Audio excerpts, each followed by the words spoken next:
Hello guys, আসসালামু আলাইকুম। আমার চ্যানেলে স্বাগতম। আজ আমি কোরিয়ান ভাষায় ব্যঞ্জন বর্ণ শেখাব। ব্যঞ্জন বর্ণ মোট 14টি। আমরা পড়ি গিয়ক। গিয়ক অর্থ ক।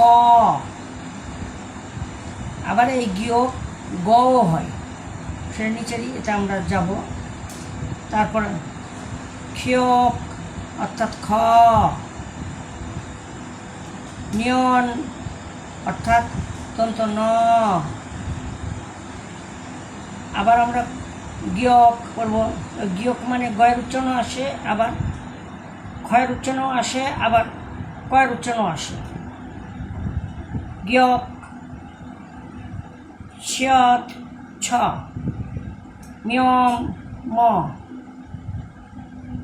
কোরিয়ানেরা গিয়ককে এভাবে লেখে, খিয়ককে এভাবে লেখে, নিয়নকে এভাবে লেখে, গিয়ক এভাবে লেখে, ছিয়ত এভাবে লেখে, এভাবে লেখে, মিয়ম এভাবে লেখে, চতুর্ভুজন্ত।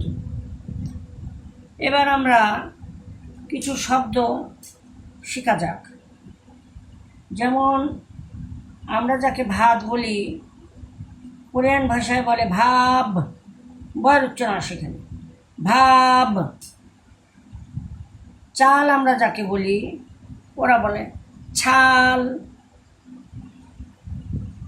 কোরিয়ান ভাষায় টক, টককে সিদ্ধ, টককে সিদ্ধ।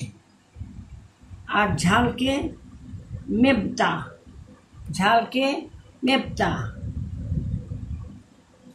লবণকে বলে সগম, চিনিকে বলে সলথ্যান, চিনিকে বলে সলথ্যান। এই ছিল আজকের আমার কোরিয়ান ভাষায় ব্যঞ্জন বর্ণ।